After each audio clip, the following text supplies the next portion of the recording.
अस्सलाम वालेकुम। आज हमारे पास टॉपिक है क्वार्टाइल डेविएशन। क्वार्टाइल डेविएशन में एग्जांपल 3.5 आज हम करेंगे। क्वार्टाइल डेविएशन हमारे पास क्या है? Quartile deviation is the difference between the third and the first quartile divided by 2 is called the quartile deviation and it is also called the semi inter quartile range. ठीक है, इसको semi inter quartile range भी कहते हैं। आज हमारे पास data जो है वो हमारे पास है quartile deviation in case of discrete series और ग्रुप डेटा सेट। आज हम ग्रुप डेटा सेट के लिए या डिस्क्रीट सीरीज के लिए हम क्वार्टाइल डेविएशन जो है वो कैलकुलेट करेंगे। ठीक है, एग्जाम्पल 3.5 में है find quartile deviation and coefficient of quartile deviation from the following distribution. The x and the f is given in the question. The x value is 1, 2, 3, 4, 5, 6 and 7 and the f value is 26, 113, 120, 95, 64, 2 and 21. The x f value is given and calculate the quartile deviation and its coefficient. Then so first write the formula. ठीक है, हम formula लिखेंगे। यहाँ पर सबसे पहले हमारे पास question क्या है? अकॉर्डिंग टू द फॉर्मूला हमें सबसे पहले क्या कैलकुलेट करना है? हमने यहाँ पर कैलकुलेट करना है cumulative frequency. Means 2 column is given in the question and construct the third column. The third column is the cumulative frequency in case of discrete series. ठीक है, डिस्क्रीट के लिए हमने कम्युलेटिव फ्रीक्वेंसी का कॉलम कैलकुलेट करना है।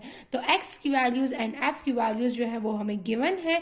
हमने cumulative frequency किस तरह कैलकुलेट करनी है? 26 फर्स्ट वैल्यू हम इस तरह लिख लेंगे, फिर 26 plus 113 139, 139 plus 120 259, 259 plus 95 354, 354 plus 64 14, 414 plus 42 456, 456 plus 21 477. The last value of the cumulative frequency and the summation f both give the same values. ठीक है, हमारे पास आपको सेम वैल्यूज मिलेंगी यहाँ से। अब हमारे पास यहाँ पर है summation f is odd, 477 is odd number. ठीक है, तो हमने क्या करना है? हमने क्वार्टाइल डेविएशन का फॉर्मूला क्या है? n+1/4। 4 पे क्वार्टाइल्स किसे कहते हैं? जो डेटा सेट हम अरेंज करते हैं और उसको 4 इक्वल पार्ट्स पे डिवाइड करते हैं, वो हमारे पास क्या है? वो हमारे पास क्वार्टाइल डेविएशन है। ठीक है, तो हमारे पास क्या है? Summation f +1। तो हमारे पास summation f +1 477 +1 and then divided by 4। ठीक है, तो ये हमारे पास क्या हो जाएगा? Quartile deviation. ये फर्स्ट क्वार्टाइल है तो 477 में मैंने इसलिए ऐड किया है 1 को, इसलिए कि हमारे पास 477 इज द ऑड नंबर। ठीक है, तो 477 + 1 डिवाइडेड बाय 4, तो यहां से जो आएगा 478 divide by 4, the answer is 119.5 value. अब 119.5 हमने क्या करना है? हमने कम्युलेटिव फ्रीक्वेंसी में चेक करना है। कम्युलेटिव फ्रीक्वेंसी में 119 कहाँ पे लाई कर रहा है? तो 119 is lies between 26 and 134। Clear?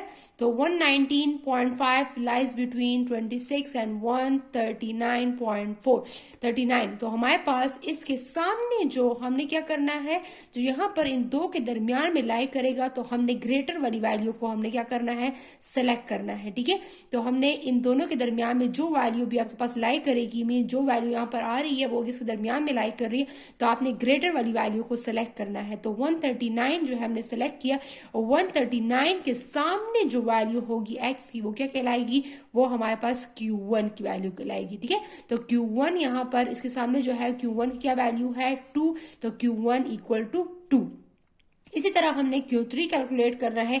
Q3 हम कैलकुलेट करेंगे 3 multiply by summation f +1 divide by 4। तो हमारे पास समीशन f की वैल्यू 477 + 1 डिवाइड बाय 4 और मल्टीप्लाई बाय 3, हमने 3 के साथ मल्टीप्लाई कर लिया। तो द आंसर इस थर्ड क्वार्टाइल है, तो यहाँ पे 3 मल्टीप्लाई हुई। यहाँ पे फर्स्ट क्वार्टाइल, यहाँ पे हम 1 मल्टीप्लाई करते हैं, लेकिन यूजुअली हम लिखते नहीं है। ठीक है, तो यहाँ पर हमारे पास 358.5। सो 358 is lies between this to values. ठीक है, अब इन दोनों के दरमियान में जो है वो 358 जो है वो लाई कर रहा है। तो हमने क्या करना है? हमने ग्रेटर वैल्यू को सिलेक्ट करना है। ग्रेटर वैल्यू के सामने जो x की जो वैल्यू होगी वो क्या कहलाएगी? वो हमारे पास Q3 कहलाएगा।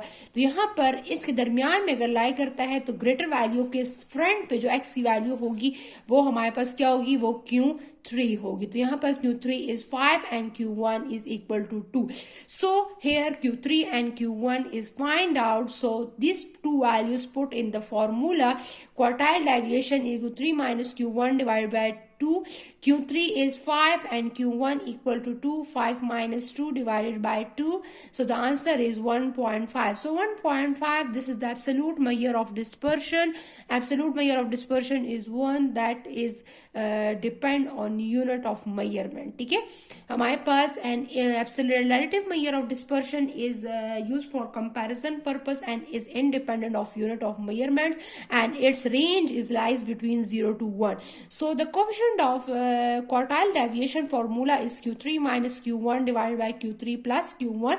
So the Q3 is 5 minus 2, Q3 is 5 plus 2, 3 by 7, the answer is 0.43.